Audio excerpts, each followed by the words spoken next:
ना है, तीसरी लहर को आने नहीं देना है। और बड़ी खबर के साथ सबसे पहले शुरुआत करेंगे। बड़ी खबर लखनऊ से आ रही है, जहां पर गिरफ्तार संदिग्ध आतंकियों से जुड़ी ये बड़ी खबर।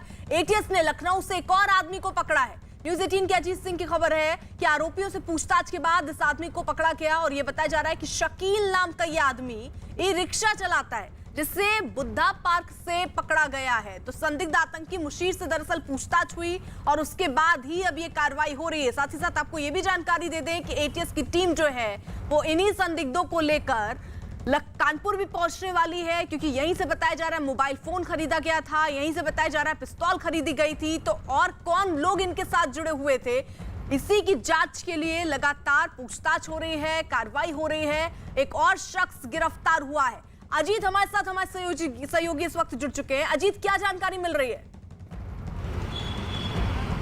देखिए, बिल्कुल अर्पिता, इस वक्त की बड़ी खबर बता दें अपने न्यूज 18 के दर्शकों को कि एटीएस ने दो पकड़े गए महनाज और मुसीर, दो अलकायदा के आतंकियों से पूछताछ के बाद लखनऊ के जनता नगर कॉलोनी के रहने वाले शकील नाम के ई रिक्शा चालक को उठाया है। क्योंकि एटीएस की पूछताछ में आया था कि ई रिक्शा की बैटरी के माध्यम से या ई रिक्शा के माध्यम से और प्रेशर कुकर बम के माध्यम से ये लोग यूपी के अलग अलग इलाकों में विस्फोट करने वाले थे। आज सुबह बुद्धा पार्क से शकील को एटीएस की टीम ने उठाया है, जिससे पूछताछ की जा रही है। और इसके साथ ही एटीएस महनाज और मुसीर को लेकर कानपुर भी जाएगी, जहां एक मदरसा ले जाएगी। इसके अलावा जो चमनगंज है वहां पर ले जाकर पूछताछ करेगी, क्योंकि दिल्ली की जो स्पेशल सेल है वो भी पूछताछ कर रही है, केंद्रीय एजेंसियां भी पूछताछ कर रही है। और जो कश्मीर का तौहीद का जो कनेक्शन सामने आया है, जो दो कमांडर लखनऊ आने वाले थे, उन सब को लेकर पूछताछ यूपी एटीएस कर रही है और एक बड़े नेक्सस का खुलासा कर रही है। आखिर उमर हलमंडी जो संभल का है, जो सैयद अख्तर रहने का नाम है जिसका, वो कैसे इनको हैंडल कर रहा था,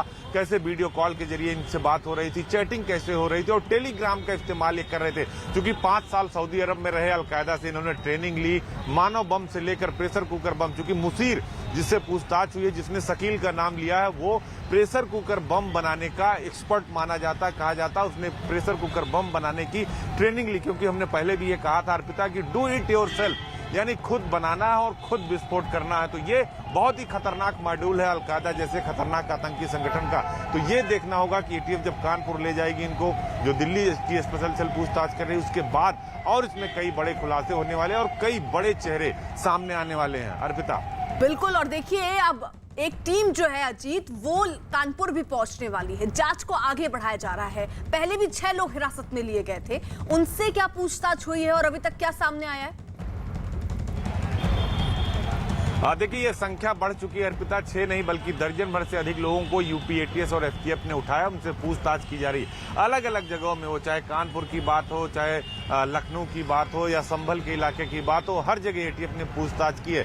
जो संदिग्धों को उठाया गया उनसे कई सारे सुराग भी हुए हैं, आमने सामने बिठाकर पूछताछ हुई है। और एटीएफ जानती है कि क्योंकि बहुत बड़ा नेक्सस था, इनसे अयोध्या काशी के नक्शे बरामद हुए थे, इनके पास से प्रेशर कुकर बम बरामद हुआ था, विदेशी पिस्टल बरामद हुआ था।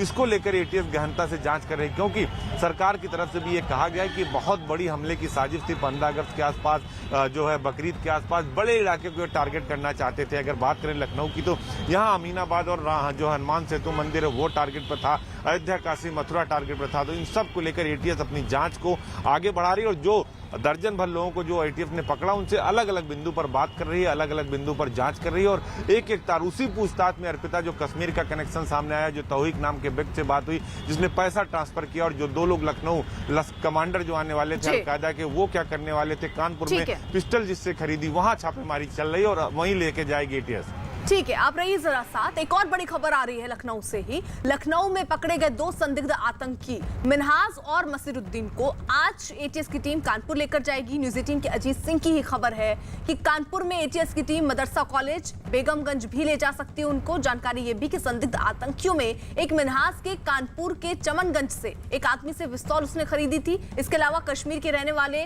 तौहीद के बैंक खाते में मिन्हाज ने रकम भी भेजी थी। इसके अलावा टेलीग्राम ऐप पर कश्मीर के मूसा और तौहीद से भी जुड़ा था। एटीएस आरोपियों को विस्फोटक खरीदने वाले स्थानों पर भी ले जाएगी ताकि पूरे नेटवर्क का पर्दाफाश हो सके। मिन्हाज और मसीरुद्दीन को 11 जुलाई को लखनऊ के काकोरी से गिरफ्तार किया गया था और अभी दोनों आरोपी 14 दिन की एटीएस के रिमांड पर है।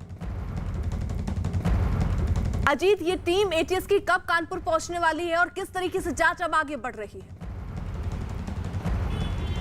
देखिए बिल्कुल अर्पिता, चूंकि दिल्ली स्पेशल सेल की टीम भी पहुंच चुकी है, केंद्रीय एजेंसियां पहुंच चुकी हैं, उनसे पूछताछ कर रहे हैं और ये पूछताछ के बाद एटीएस उन्हें ले जाएगी। और ये अभी वक्त नहीं मुकर्रर है क्योंकि एटीएस बहुत ही गोपनीय तरीके से पूरे ऑपरेशन को चला रही है। जो पूछताछ कर रही है, जो वो लेके निकलती है तो गोपनीय तरीके से निकलती है, जिसका अंदाजा नहीं लग पाता। तो वो उन्हें चमनगंज ले जाया जाएगा, जहां कानपुर में उनसे पूछताछ की जाएगी। कानपुर के लगभग 5 से 6 स्थान एटीएस ने चिन्हित किए हैं अर्पिता, जहां पर इन दोनों आतंकियों को ले जाएगा, विशेष तौर पे मुसीर और महनाज को, और उनसे पूछताछ की जाएगी। जो तीसरा सहयोगी पकड़ा गया उसको भी हम कुछ कह नहीं सकते कि वो क्या है, उसके क्या लिंक है। शकील, उससे भी कहा जा रहा है कि कुछ पूछताछ एटीएस करेगी। और मुसीर की पूछताछ में ये पता चला है कि शकील भी उसका सहयोगी था और वो ई रिक्शा चलाता है। तो क्या एक बड़ा प्लान था इनके पास, बड़ा मास्टर प्लान था। तो इन सब को लेकर एटीएस काम कर रही है और किसी भी वक्त कानपुर जा सकती है। ठीक है, अब रही जरा सा देखिए, लखनऊ की काकोरी से गिरफ्तार 2 संदिग्ध आतंकियों के मामले में एक और बड़ी खबर आ रही है। न्यूज़ 18 की अजीत सिंह की खबर है कि दोनों आरोपियों को 15 अगस्त को अयोध्या, काशी और यूपी के कई धार्मिक शहरों को दलाने की साजिश के तहत ही पकड़ा गया। पूछताछ के दौरान यह पता चला कि अलकायदा ने बकरीद से पहले धमाकों की यह साजिश रची थी और इनके निशाने पर भीड़ भाड़ वाले इलाके थे। जानकारी ये भी कि इसके लिए कश्मीर से 2 आतंकी कमांडरों को भी आना था। लखनऊ का अमीनाबाद बाजार और हनुमान सेतु भी इनके निशाने पर थे। पूछताछ में पता चला कि इन दोनों जगहों पर प्रेशर कुकर धमाके करने की इनकी साजिश थी। आरोप है कि दोनों संदिग्ध आतंकी कश्मीर के तौकीद और मूसा के इशारे पर बम बना रहे थे और इसके लिए कानपुर और लखनऊ से बारूद और हथियार भी जुटाए गए थे। यह भी बताया जा रहा है कि इस साजिश में कानपुर के कुछ संदिग्ध भी शामिल हैं, जिनकी तलाश की जा रही है।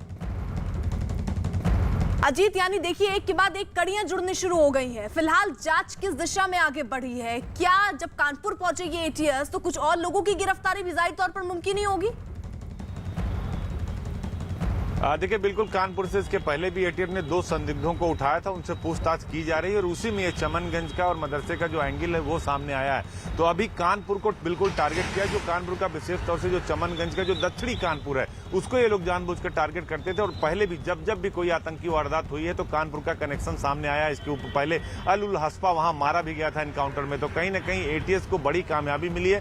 कानपुर से अब तक आधा दर्जन से अधिक लोगों को एटीएस ने हिरासत में लेकर पूछताछ किया। कुछ को छोड़ा है, कुछ को अभी भी अपने पास पूछताछ के लिए रखा है। तो ये जांच इसी दिशा में बढ़ रही कि आखिर ये सिर्फ उत्तर प्रदेश नहीं, देश को दहलाने की कोशिश कर रहे थे और इनका बहुत ही खतरनाक मंसूबा था। तो ये कैसे पाकिस्तान में बैठकर कोई आदमी ने हैंडल कर रहा, अफगानिस्तान में बैठकर कैसे हैंडल कर रहा, और ये अलकायदा जैसे संगठन से जुड़े हैं जो दुनिया का सबसे खतरनाक आतंकी संगठन माना जाता है। तो अब एटीएस उसी दिशा में काम करे कि इसकी तह तक जाएं, इसके पीछे कौन कौन से लोग थे, क्योंकि धार्मिक स्थलों के साथ साथ उत्तर प्रदेश और देश के कई बड़े राजनेता भी इनके निशाने पर थे। ठीक, आप रहिए जरा साथ। इस बीच देखिए, दिल्ली पुलिस की स्पेशल सेल और एनआईए की टीम भी लखनऊ पहुंच गई है। स्पेशल सेल और एनआईए की टीम भी गिरफ्तार किए गए दोनों जो संदिग्ध आतंकी हैं उनसे पूछताछ करेगी। दोनों आरोपी अभी एटीएस के रिमांड पर हैं। दोनों आरोपियों को लखनऊ के काकोरी से 11 जुलाई को गिरफ्तार किया गया था और एटीएस के मुताबिक दोनों के पास से pressure cooker bomb, time bomb और हथियार मिले थे। अजीत, यानी देखिए कानपुर से ये कनेक्शन काफी सामने आ रहा है। मोबाइल फोन भी वहीं से लिए गए, हथियार वहीं से लिए गए, बारूद वहीं से लिए गए। क्या ऐसी जगहों पर भी जब आज एटीएस की टीम पहुंचेगी तो छापेमारी होगी? देखिए बिल्कुल, कानपुर में लगातार एटीएस की छापेमारी चल भी रही है। एटीएस की कई टीमें काम भी कर रही हैं, लेकिन जब मुसीर और महनाज को लेकर जाएंगे तो जो चिन्हित स्थान है, इनकी जो निशानदेही है, चमनगंज में गए थे, किससे मिले थे, किस आदमी से पिस्तौल खरीदा, कहां से बारूद लिया, कहां से मोबाइल फोन लिया, इन सब की जांच जो है एटीएस कर रही है। और बहुत सारे सुराग एटीएस को पहले से ही हाथ लग चुके हैं और इनसे पूछताछ, जब सख्ती से पूछताछ की गई तो और बहुत सारी बातें इन्होंने कबूल किया। उस कबूलनामे के आधार पर इनको मौके पर ले जाया जाएगा। इसीलिए 14 दिन की जो रिमांड मांगी थी एटीएस ने, उसे अदालत ने कल मंजूर कर दी थी।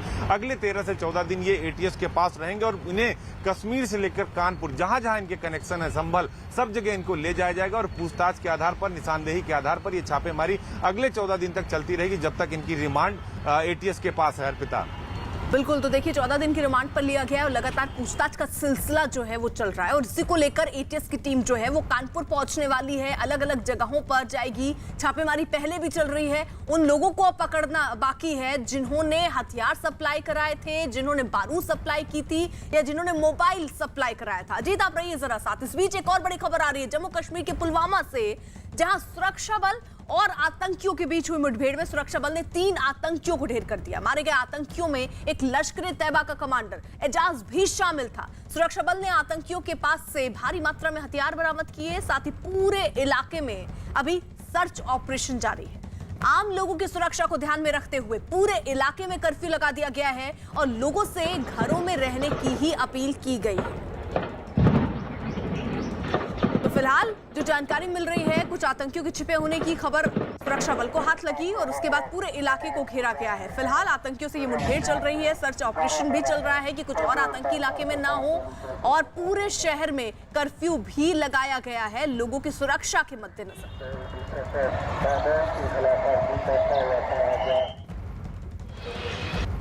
कल इवनिंग में श्रीनगर पुलिस को एक इत्तला मिली थी कि पुलवामा टाउन में 3 टेररिस्ट एलईटी के छिपे हुए हैं। तो Srinagar police, Pulwama police, army, CRP मिलकर कॉर्डन किया। कॉर्डन करने के बाद मिलिटेंट ने अंदर से ग्रेनेड थ्रो किया, फिर फायरिंग किया। हम रिटेलिएट किए। चूँकि सिविलियन बीच में फंसे हुए थे इसलिए हम ऑपरेशन को रोक दिए। सिविलियन को पहले इवैक्यूएट किए वहाँ से। फिर आज अर्ली मॉर्निंग में इनकाउंटर रिज्यूम हुआ जिसमें 3 टेररिस्ट मारे गए। एक पाकिस्तानी एजाज, जिसको अबू हुरैरा बोलते हैं, एलईटी का बहुत पुराना कमांडर यहाँ पर श्रीनगर पुलवामा में एक्टिव था, वो मारा गया। जम्मू कश्मीर में आतंकियों के खिलाफ सुरक्षा बल का ऑपरेशन लगातार जारी है और इस साल की अगर बात करें तो जनवरी से अब तक सुरक्षा बल ने 77 आतंकियों को ढेर किया है। न्यूज़ 18 के रफत अब्दुल्ला की खबर है कि मारे गए आतंकियों में लश्कर और हिजब के कई टॉप कमांडर भी शामिल थे। वहीं पिछले 13 दिनों में सुरक्षा बल ने 16 आतंकियों को ढेर किया। सुरक्षा बल ने 2 जुलाई को पुलवामा में 5 आतंकी ढेर किए, जबकि 7 जुलाई को सुरक्षा बल की 3 जगहों पर आतंकियों से मुठभेड़ हुई, जिसमें हंदवाड़ा में हिजब कमांडर मारा गया था। पुलवामा में 2 आतंकी ढेर किए गए और कुलगाम में सुरक्षा बल ने 2 आतंकियों को मार गिराया था। इसके बाद 10 जुलाई को अनंतनाग में 3 आतंकी मारे गए और आज 14 जुलाई को पुलवामा में आतंकियों ने 3 आतंकियों को ढेर किया गया है सुरक्षा बल के द्वारा, जिसमें एक लश्कर का टॉप कमांडर भी शामिल था। सिक्योरिटी फोर्सेस को फिर बड़ी सफलता मिली। हमने पुलवामा सेक्टर में 2 अनआइडेंटिफाइड टेररिस्ट को मार गिराया। ये साफ तौर पे दर्शाता है कि जो सिविलियन पॉपुलेशन है वो बड़े पैमाने पर वायलेंस से फेडअप हो चुकी है। वो एक्शनेबल इंटेलिजेंस सिक्योरिटी फोर्सेस को देती है कि फलाने घर में, फलाने मंजिल में टेररिस्ट छुपे हुए हैं और उस इंफॉर्मेशन के बाद में कॉर्डन लगाया जाता है और उसमें टेररिस्ट को न्यूट्रलाइज किया जाता है। इस साल के शुरू से अभी तक हिंदुस्तान की सिक्योरिटी फोर्स को जबरदस्त सफलताएं मिली हैं। और इस वक्त एक और बड़ी खबर आ रही है जम्मू कश्मीर से, जहां भारत पाकिस्तान की सीमा पर अरनिया सेक्टर में एक बार फिर ड्रोन दिखाई दिया है। न्यूज़ 18 के पवन शर्मा की खबर है कि पाकिस्तान की तरफ से आया ये ड्रोन बीती रात करीब 10 बजे भारत की सीमा में 200 मीटर अंदर दिखाई दिया, जिसके बाद बीएसएफ के जवानों ने उस पर फायरिंग की। बीएसएफ की फायरिंग के बाद ये ड्रोन वापस पाकिस्तान की सीमा में लौट गया। बताया गया जिस वक्त ड्रोन बीएसएफ की चौकियों के पास से गुजरा उसमें एक लाल रोशनी देखी गई और इसी के बाद जवानों ने ड्रोन पर फायरिंग की।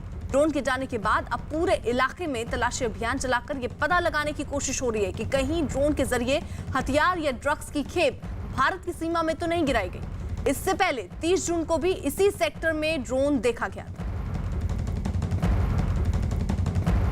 वही बड़ी खबर एक और आ रही है जम्मू कश्मीर से ही, जहां आतंकी अब खुफिया एजेंसी के लोगों को निशाना बनाने की साजिश रच रहे हैं। न्यूज़ 18 के नीतीश कुमार की खबर कि आतंकी संगठन श्रीनगर, कुपवाड़ा, बारामूला और साउथ कश्मीर में खुफिया एजेंसियों के अधिकारियों के नाम और उनका पता लगाने की कोशिश में जुटे हैं। साथ ही उनके ऑफिस की लोकेशन और उनकी गाड़ियों की पहचान भी की जा रही है। खुफिया एजेंसियों को इस बात की जानकारी एक मोबाइल मैसेज के जरिए मिली। बताया गया कि उर्दू में भेजा गया ये मैसेज खुफिया एजेंसियों के हाथ लग गया, जिससे आतंकी साजिश का पर्दाफाश हुआ। तो एक मोबाइल मैसेज से दरअसल ये पर्दाफाश हुआ कि किस तरीके की ये साजिश रच रहे थे। उसी को लेकर अब तमाम एहतियाती कदम भी उठाए जा रहे हैं, क्योंकि जानकारी ये कि खुफिया एजेंसियों के जो लोग हैं उनको आतंकी इस बार निशाना बनाना चाह रहे थे। उर्दू में एक मैसेज आया जो इन एजेंसियों के हाथ लगा, जिसके बाद ये जानकारी सामने आ रही।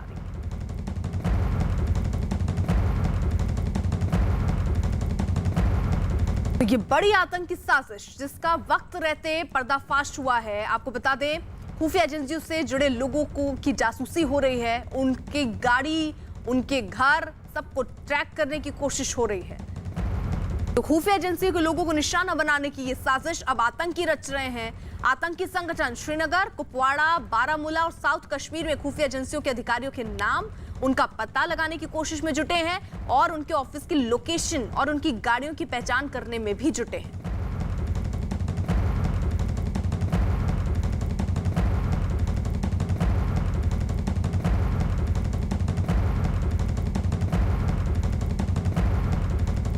इसी बीच एक बड़ी खबर आ रही है पाकिस्तान में धमाका से जुड़ी हुई। बड़ी खबर यह है कि पाकिस्तान में एक बम धमाके में 8 लोगों की मौत की खबर है। मरने वालों में 6 चीन के नागरिक और एक पाकिस्तानी सैनिक है। न्यूज एजेंसी रॉयटर्स के मुताबिक यह धमाका उत्तरी पाकिस्तान में हुआ है और एक बस को इसमें निशाना बनाया गया था। तो पाकिस्तान में धमाका हुआ है। बड़ी खबर इस वक्त आ रही है पाकिस्तान से, जहां पर एक बम धमाका हुआ, 8 लोगों की मौत की खबर अभी आ रही है। यह भी जानकारी मिल रही है कि मरने वालों में 6 जो हैं वो चीन के नागरिक थे, एक पाकिस्तानी सैनिक था। न्यूज एजेंसी रॉयटर्स के मुताबिक यह धमाका उत्तरी पाकिस्तान में हुआ और एक बस को निशाना बनाया गया और 8 लोगों की मौत। अभी प्राथमिक तौर पर जो जानकारी सामने आ रही है उसके मुताबिक 8 लोगों की जान गई है धमाके के चलते। इससे पहले भी हमने पाकिस्तान में देखा अलग अलग जगहों पर धमाका हुआ। हाफिज सईद, आतंकी हाफिज सईद के घर के 200 मीटर दूर भी एक धमाका हुआ था, जिसमें यह बताया जा रहा था कि सिलेंडर ब्लास्ट हुआ है, लेकिन अभी जांच उस दिशा में चल रही है। एक और धमाका पाकिस्तान में हुआ, एक बस में बताया जा रहा है ये धमाका हुआ, 8 लोगों की मौत हुई है। बस के परखच्चे उड़ गए। 6 नागरिक चीन के बताए जा रहे हैं जिनकी मौत हुई है। साथ ही साथ एक पाकिस्तानी सैनिक भी बताया जा रहा है। बस में ये सभी सवार थे, कुछ घायल भी हैं, उन्हें अस्पताल में भर्ती कराया गया है। प्राथमिक तौर पर देखिए उपचार भी उनको दिया जा रहा है। कोशिश ये हुई कि जल्द से जल्द उन्हें निकालकर अस्पताल पहुंचाया जाए, उसका काम भी चला। लेकिन आपको बता दें जो प्राथमिक तौर पर अभी जानकारी मिल रही है कि बस में दरअसल ये धमाका हुआ, 8 लोगों की मौत हुई। कैसे ये धमाका हुआ ये अभी साफ नहीं है। नीरज हमारे साथ, हमारे सहयोगी इस वक्त जुड़ चुके हैं। नीरज, ये धमाका कैसे हुआ और कितने लोगों की मरने या घायल होने की खबरें हैं? देखिए, कम से कम 8 लोगों की मौत की खबर है, जिसमें चाइनीज इंजीनियर यानी चीनी इंजीनियर जो हैं उनकी संख्या अधिक है। और ये ब्लास्ट अब तक ये नहीं मालूम चल सका है कि रोड साइड, क्योंकि रोड पे काम चल रहा था और उस दौरान ये ब्लास्ट हुआ है, तो रोड साइड ब्लास्ट किया गया था उससे इनको नुकसान पहुंचा है या फिर बस में ही बम लगाया गया था, इस बात की अभी जानकारी नहीं है। नॉर्थर्न पाकिस्तान के हिस्से में ये पूरी घटना घटी है और पेशावर का इलाका है जो जहां ये घटना घटी है। लेकिन 8 लोगों की मौत की खबर है, कई लोग अभी घायल हुए हैं। इसमें चीनी और पाकिस्तान के लोग मौजूद थे जो एक प्रोजेक्ट पे काम कर रहे थे। डासू डैम है वहां, उस डैम को लेकर प्रोजेक्ट पे ये लोग काम कर रहे थे और उसी दौरान ये ब्लास्ट हुआ। थोड़ा इंतजार करना होगा कि आखिर ब्लास्ट की वजह क्या है। लेकिन एक बड़ी घटना पाकिस्तान में, जिस तरह से विस्फोट की खबरें आती रहती हैं तो माना जाता है कि कोई भी विस्फोट होता है तो उसके पीछे आतंकी साजिश होती है। लेकिन थोड़ा सा इंतजार करना होगा आखिर इस घटना के पीछे कौन है। बिल्कुल नीरज, तो यानी ये जो घटना घटी है, क्या जानकारी और मिल पा रही है? क्या ये बस जो है वो बस वहीं पर थी, उसमें ब्लास्ट किया गया, या फिर इस बस में ये लोग जा रहे थे? किस तरीके से धमाका हुआ?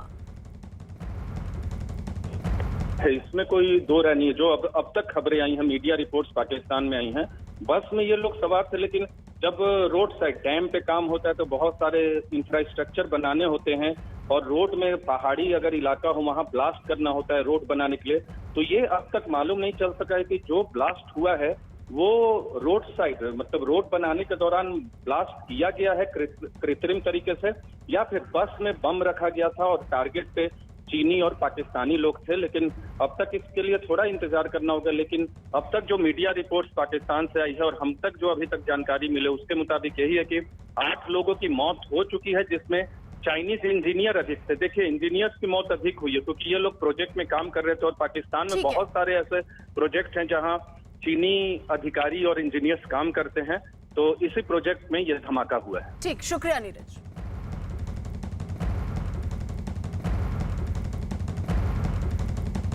अब बड़ी खबर आ रही है, दिल्ली में एक बार फिर मॉनसून के बादल जमकर बरस रहे हैं। कई इलाकों में भारी बारिश हो रही है जिससे सड़कों पर पानी भरना अब शुरू हो गया है। एक रोज पहले भी दिल्ली में जोरदार बारिश हुई थी, जिसके बाद कई इलाकों में लंबा जाम लग गया था और आज फिर जब बारिश हुई तो हालात कुछ ऐसे ही बने। कई जगहों पर पानी भर गया जिसकी वजह से लोगों को दफ्तर, देर से जाना पड़ा। कई इलाकों में तेज बारिश दिल्ली में हो रही है, तो ऐसे अंदाजा भी लगाया जा रहा है क्योंकि ये मानसून की दस्तक है, तो आने वाले कुछ दिन अभी दिल्ली में ऐसे ही बारिश हो सकती है। लेकिन यहाँ जहाँ एक तरफ गर्मी से थोड़ी राहत निजात मिलती हुई दिखती है, तो वैसे में सड़कों पर जैम के हालातों से लोगों को जूझना पड़ता है, जल भराव की समस्या से लोगों को जूझना पड़ता है। ये दो तस्वीरें भी आपके सामने, दिल्ली में तेज बारिश हुई है और ये दिन की तस्वीरें हम आपको दिखा रहे हैं, थोड़ी देर पहले की तस्वीरें हैं, लेकिन आपको शाम जैसा मौसम दिखेगा, अंधेरा अंधेरा सा, क्योंकि लगातार बारिश हो रही है। मौसम बहुत सुहावना हो गया है, लेकिन बारिश होने की वजह से लोगों की दिक्कतें इस लिहाज से बढ़ी क्योंकि जैम के हालातों से एक तरफ लोगों को दो चार होना पड़ा, वहीं दूसरी तरफ जल भराव की समस्या भी सामने थी। ऐसे में रास्ता लोग नहीं पार कर पाए, जहां पर थे वहीं रुके रहने के लिए मजबूर हो गए। तो कई इलाकों में अभी भी देखिए तेज बारिश दिल्ली में हो रही है, तो मौसम ने करवट जरूर बदली है, मानसून ने दस्तक दी है। जहां एक तरफ लोगों को गर्मी से निजात मिली, वहीं जैम जैसे हालात दिल्ली में पैदा हुए, जिससे दिक्कतें भी लोगों की बढ़ती हुई नजर आ रही है। दो सहयोगी इस वक्त हमारे साथ जुड़ चुके हैं। प्रियंका हमारे साथ दिल्ली से मौजूद है और जावेद भी हमारे साथ मौजूद है। पहले प्रियंका का रुख कर लेते हैं। प्रियंका, किस तरीके के हालात नजर दिखाइए? जी बिल्कुल, आज सदर बाजार में इस वक्त हम मौजूद हैं और यहाँ आप देखिए बहुत तेज बारिश हो रही है। तकरीबन 1 घंटे से ज्यादा का समय हो गया है, लगातार तेज बारिश यहाँ पर होती जा रही है। तो मैं कहूंगी कि आज सदर बाजार में क्योंकि ना वाटर लॉगिंग जैसी कोई समस्या दिख रही है और खास तौर पर ये बारिश तो बाजार के लिए ज्यादा अच्छी है क्योंकि आमतौर पर हमने देखा है कि कितनी ज्यादा भीड़ इस बाजार में हो जाती है। बारिश के चलते आज लोग यहाँ पर नहीं दिख रहे हैं, तो कोरोना के खतरे से कहें कि बारिश की वजह से राहत भी मिलती हुई नजर आ रही है। लेकिन जिस तरीके से सुबह से धूप थी, बहुत ज्यादा उमस आज मौसम में थी, ह्यूमिडिटी बहुत ज्यादा थी और उसके बाद ये बारिश जो अब लगातार हो रही है, इसके बाद तापमान में भी बदलाव देखने को मिल रहा है। कल की जो बारिश थी उसके बावजूद जो उमस थी वो कम नहीं हुई थी, पर आज जो बारिश अभी यहाँ 1 घंटे से हो रही है उसके बाद ही ठंडक महसूस होनी शुरू हो गई है, ह्यूमिडिटी कम लग रही है। तो ऐसी ही बारिश की दरकार थी दिल्ली वालों को। लगातार दूसरे दिन मानसून की ये बारिश हो रही है, जिसे फिलहाल आप देखेंगे, मैं आपको तस्वीरें दिखाऊं मार्केट की, तो किस तरीके से लोग बारिश से बचने के लिए शेड के नीचे खड़े हैं। जो लोग यहाँ से काम के लिए जा रहे थे वो इंतजार कर रहे हैं कि बारिश थोड़ी हल्की हो, थोड़ी कम हो, तो उसके बाद वो यहाँ से आगे के लिए निकले। जगह जगह आप देखेंगे जो काम करने वाले लोग हैं वो भी आपको दिख रहे होंगे कि शेड के नीचे खड़े हैं, एक छाया, अब जो एक जगह जिससे उनको थोड़ी छाया मिल पाए, जिससे बारिश उन तक न पहुंचे, उन जगहों पर तमाम लोग मार्केट के खड़े हैं क्योंकि मौसम बिल्कुल भी नहीं लग रहा था। सुबह की अगर बात करें, उमस भरी गर्मी थी, उसके बाद जब ये बारिश हुई है तो इसे राहत वाली बारिश कहना गलत नहीं होगा। जी अर्पिता। ठीक है, यानी देखिए दिल्ली में बारिश हो रही है। जावेद भी हमारे साथ मौजूद है, दिल्ली से ही गांधीनगर में इस वक्त मौजूद है। जावेद, वहां पर भी क्या झमाझम बारिश हो रही है? अर्पिता, गांधीनगर की अगर मैं आपको तस्वीरें दिखाऊं, आपको देखकर लगेगा कि दोपहर का वक्त नहीं है बल्कि ये रात जैसी यहाँ पर एकदम लाइटिंग हो रही है, क्योंकि बारिश से आने से पहले यहाँ पर बहुत ज़्यादा अंधेरा छाया हुआ था और अभी आप तस्वीरों में देख सकते हैं किस तरह से झमाझम बारिश हो रही है और पिछले 20 से 25 मिनट से इसी तरीके से ये बरस रही है। आपको बता दें कि सुबह जिस तरीके से धूप थी उसको देख के लग रहा था कि आज शायद बारिश ना हो, लेकिन अचानक से मौसम ने करवट बदली है और उसके बाद ये बारिश देख सकते हैं। मौसम विभाग ने भी कहा है कि दिल्ली और एनसीआर के इलाकों में बारिश होगी और अब वो दिखाई भी दे रही है। देखिए मार्केट में पानी आपको भरता हुआ नजर आएगा, वाटर लॉगिंग जैसी अभी स्थिति यहाँ पर नजर नहीं आ रही, लेकिन दुकानदारों के लिए बारिश का मौसम कैसा होता है ये बताइए। कि बारिश तेज आ गई, इधर आइए, और अब मार्केट तो खाली हो गई है, तो किस तरह राहत मिली? एक तो गर्मी से और दूसरा मार्केट के लिए ऐसा मौसम कैसा होता है? जी बिल्कुल, गर्मी से बिल्कुल राहत मिली। अब जैसा देख रहे थे कि काफी हफ्तों से इतनी गर्मी हो रही थी, लोगों को दुकान पे बैठने का बहुत मुश्किल हो रहा था। जैसे यहाँ पर एसी इतना नहीं होते मार्केट में, बट लोगों को इतनी तकलीफ हो रही थी और ये बारिश बिल्कुल मतलब अच्छी है, इतना लोगों को थोड़ी राहत देगी गर्मी से। कि सड़क तो साफ हो गई है, जो ग्राहक है बिल्कुल नजर नहीं आ रहे हैं। जी सर, बारिश की वजह से ग्राहक तो बिल्कुल भी नहीं आएंगे, बट हमें जो गर्मी से राहत मिली है बहुत अच्छा, हमारे लिए अच्छा है। वो अच्छा है, लेकिन आप देखिए अब जरा यहाँ सड़क के किनारों पर आप देख सकते हैं हल्का हल्का वाटर लॉगिंग शुरू हो गया है, क्योंकि जिस तरीके से तेज बारिश हो रही है ये समझ लीजिए अर्पिता, आज दिल्ली के इलाकों का क्या हाल होने वाला है। कल जब मानसून की पहली बारिश हुई थी, थोड़ी देर के लिए ही और हल्की बरसात हुई थी, तो हमने देखा था कि दिल्ली के अलग अलग इलाकों में बड़ी सड़कों पर क्या हाल थे। जो पीडब्ल्यूडी की सड़क है, ये आप छोटी सड़कों का हाल आप देख सकते हैं किस तरीके से यहाँ पानी भरना अब शुरू हो गया है। यहाँ पर देखिए, ये सड़क की तस्वीर हम आपको दिखा रहे हैं। लेकिन बारिश जिस तरीके से बरस रही है, आप समझिए कि आज दिल्ली में जो राहत तो जरूर लोगों को मिलेगी, लेकिन सड़कों पर वाटर लॉगिंग की स्थिति बनेगी जरूर। और लगातार इसी तरह से बारिश की जो प्रेडिक्शन है वो मौसम विभाग ने की है। जी ठीक है, जरा दो तस्वीरें दिखा दें। देखिए, दिन में ही अंधेरा छाया हुआ सा नजर आ रहा है क्योंकि भारी बारिश हो रही है, संभावना ये जताई जा रही थी। लेकिन सुबह से जो धूप खिली थी, उसके बाद संभावना ये दिख रही थी कि हो सकता है आज बारिश ना हो, लेकिन मौसम ने करवट बदला और उसके बाद जरा देखिए, दिल्ली में तेज बारिश हुई है। दिन में ही अंधेरा दिल्ली में छा गया। दिल्ली के सदर बाजार पे इस वक्त हम मौजूद हैं। सदर बाजार दिल्ली की वो बाजार है जहां की 2 मार्केट्स को पहले ही कोविड प्रोटोकॉल पालन ना करने के चलते बंद कर दिया गया है। लेकिन क्या तस्वीरें सुबह की हैं, ये हम आपको दिखा रहे हैं। सबसे पहले तो आप देखिए किस तरीके से भीड़ यहाँ पर है। कई लोगों ने चेहरे पे मास्क नहीं लगाए हुए हैं, जिनके तो कुल मिलाकर बारिश की वजह से जहां जैम जैसे हालातों से लोगों को जूझना पड़ रहा है, वहीं दूसरी तरफ राहत तो ये है कि जो चिलचिलाती गर्मी थी उससे लोगों को निजात मिली है। और कब से दिल्ली वासी मॉनसून के आने की उम्मीद जता रहे थे और ये आस लगाए बैठे थे कि जल्द से जल्द मॉनसून दस्तक दे। मौसम विभाग ने कहा है अगले कुछ दिन दिल्ली एनसीआर में ऐसे ही बारिश हो सकती है, यानी मॉनसून ने दस्तक दी तो उसके बाद पूरी राहत लोगों के चेहरे पर जरूर आई। प्रियंका हमारे साथ मौजूद हैं, जावेद हमारे साथ मौजूद हैं इस वक्त स्थिति दिखाने के लिए।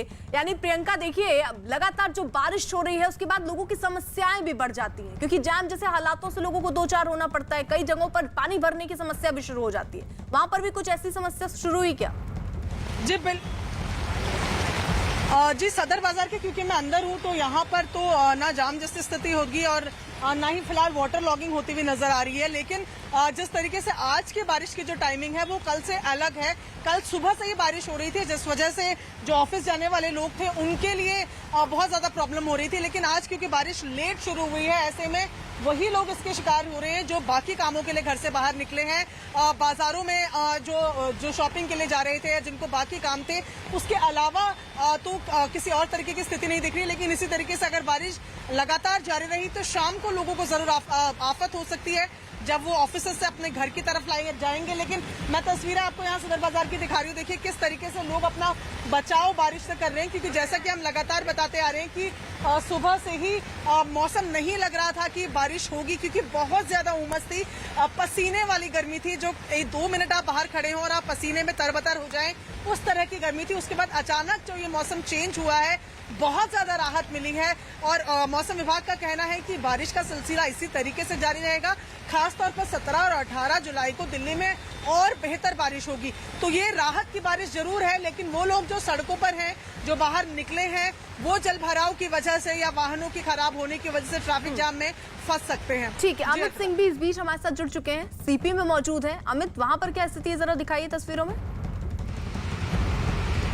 देखिए, इस वक्त मैं मौजूद हूँ लुटियंस दिल्ली में और यहाँ पर देखिए, यहाँ पर भी बारिश हो रही है। और जिस तरीके से मौसम विभाग ने कहा था, संभावना जताई थी कि आज भी थोड़ी बहुत बारिश होगी, तो आज बारिश शुरू हो गई। जिस तरीके से सुबह से उमस वाली गर्मी थी, मैं आपको तस्वीरें यहाँ पर दिखाना चाहूंगा। अब देखिए यहाँ पर तस्वीरों में किस तरीके से जो बाइक पर जो शख्स हैं वो लोग बाइक वाले एंजॉय कर रहे हैं इस बारिश को। वजह साफ है क्योंकि जिस तरीके से सुबह से ही लगातार उमस वाली गर्मी थी, उससे लोग काफी ज्यादा परेशान हो गए थे। बीते कल जिस तरीके से बारिश हुई थी, 2 घंटे की अच्छी बारिश हुई थी, उसके बाद टेम्परेचर में गिरावट देखी गई थी। लोग खुद से तेज हवाएं भी चल रही हैं बारिश के साथ साथ। और एक तस्वीर मैं आपको दिखाऊं तो देखिए, ये लुटियंस दिल्ली का हाल है। यहाँ पर किस तरीके से वाटर लॉगिंग की समस्या, केवल 10 से 15 मिनट की बारिश हुई है और उसके बाद यहाँ पर सड़क पे कई जगहों पर इस तरीके से वाटर लॉगिंग की समस्या देखी गई है। लेकिन जब बीते कल हमने देखा था कि 2 घंटे की बारिश हुई थी, 2 घंटे की बारिश के बाद कई जगहों पर दिल्ली वासियों को काफी ज्यादा दिक्कतें हुई थी और कल सुबह ही बारिश शुरू हो गई थी। लेकिन आज राहत की बात यह है लोगों के लिए कि जब लोग अपने दफ्तरों में पहुंच गए तब जाकर बारिश शुरू हुई है। तो लोगों को जो जाम है, जाम में फंसना नहीं पड़ा। लेकिन जिस तरीके से सुबह से ही उमस वाली गर्मी थी, उस गर्मी से लोगों को जाहिर तौर पर निजात मिलेगा। आज जिस तरीके से बारिश हो रही है, कल भी इसी तरीके से बारिश होगी, हल्की बारिश होगी, आज की तरह कल भी होगी। लेकिन 17 तारीख को हेवी रेनफॉल दिल्ली एनसीआर के लोग महसूस कर सकते हैं। और मौसम विभाग ने एक और बात स्पष्ट किया है कि नॉर्मल टेम्परेचर, नॉर्मल बारिश जो होती है हर साल दिल्ली में, उससे कम इस बार होगी। 65 सेंटीमीटर हर बार होती है लमसम, उससे कम इस बार बारिश होगी। केवल दिल्ली एनसीआर में ही नहीं, पश्चिमी उत्तर प्रदेश में भी। तो यहाँ पर एक तरफ मैं आपको तस्वीरें एक बार फिर से दिखाऊं अर्पिता, वाटर लॉगिंग, दूसरी तरफ लोग एंजॉय भी कर रहे हैं। आप देख सकते हैं किस तरीके से स्कूटी चालक इस बारिश में भीगते हुए वो यहाँ पर जा रहे हैं। तो लोग इस सुबह से जिस तरीके से उमस वाली गर्मी थी, उससे लोगों को निजात मिली है इस बारिश के बाद। जी रहिए आप सब साथ। देखिए, तो कुल मिलाकर बारिश जो हो रही है, थोड़ी गर्मी से लोगों को राहत जरूर दे रही है। देश के ज्यादातर हिस्सों में इसी के साथ मॉनसून आ गया है। कई राज्यों में तो मॉनसून ने तबाही मचानी भी शुरू कर दी। जरा वैसी तस्वीरें भी देख लेते हैं। हिमाचल प्रदेश, उत्तराखंड और बिहार जैसे राज्यों में भारी बारिश की वजह से हालात बिगड़ते चले गए हैं। कुछ तस्वीरें हम आपको दिखा रहे हैं, इसी से जुड़ी 5 राज्यों की तस्वीरें।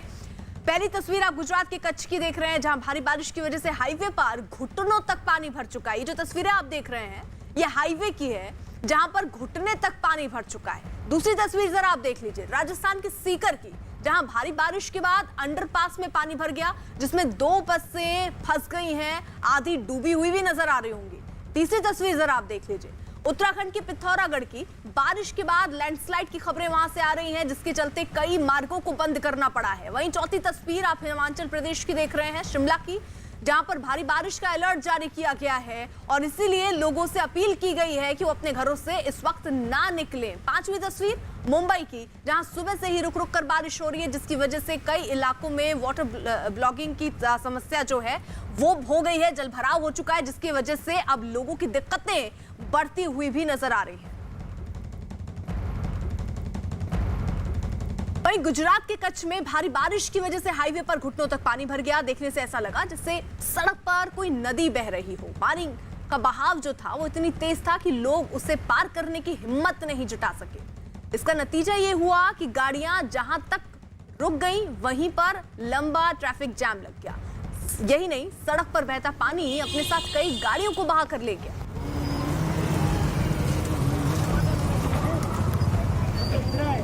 वहीं गुजरात के द्वारिका में तो भारी बारिश के बाद शहर की सूरत ही बिगड़ गई।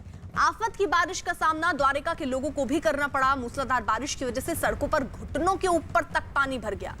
सड़कों पर पानी भरने से कई गाड़ियां चलते चलते अचानक बंद हो गई, जिसके बाद लोगों को वहां से गाड़ियां अपनी ढकेल कर ले जानी पड़ी। हर तरफ सिर्फ पानी ही पानी दिखा। सड़क पर पानी भरने की वजह से वहां रहने वाले लोगों को काफी परेशानी हुई। मौसम विभाग के मुताबिक गुजरात के कच्छ, द्वारिका और जामनगर इलाके में अभी बारिश और हो सकती है। साथ ही साथ अगले 3 दिनों के लिए यहां पर अलर्ट रखा गया है।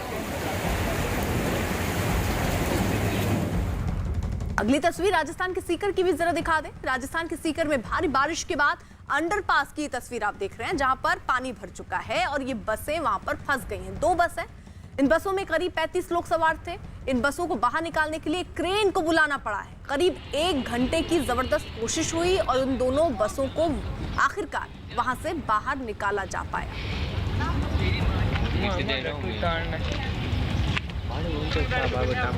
अब जरा उत्तराखंड के विकास नगर की तस्वीर देख लेते हैं। एक हैरान करने वाला वीडियो वहां से आया, जिसमें एक आदमी जो है वो एक बड़े से ट्यूब पर बैठकर उफनती यमुना नदी में बहती लकड़ी को पकड़ने की कोशिश करता दिखा।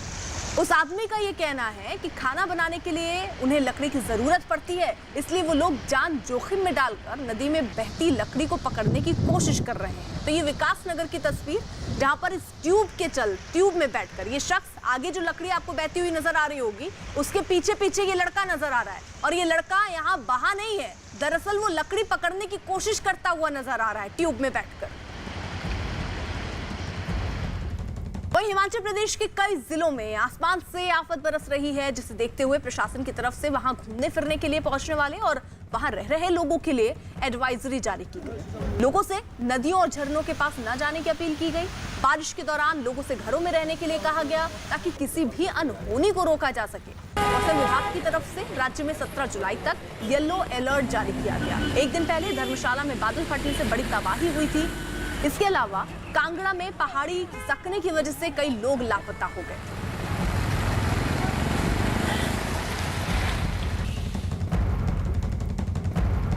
बड़ी खबर आ रही है महाराष्ट्र के कोल्हापुर से। कोल्हापुर में लगातार बारिश का कहर देखने को मिला। भारी बारिश की वजह से एक इमारत का हिस्सा अचानक गिर गया।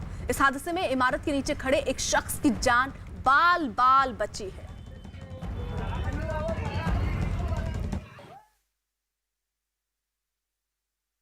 फिलहाल एक छोटे से ब्रेक के लिए रुक रहे हैं। आप बने रहिए न्यूज़ 18 इंडिया के साथ।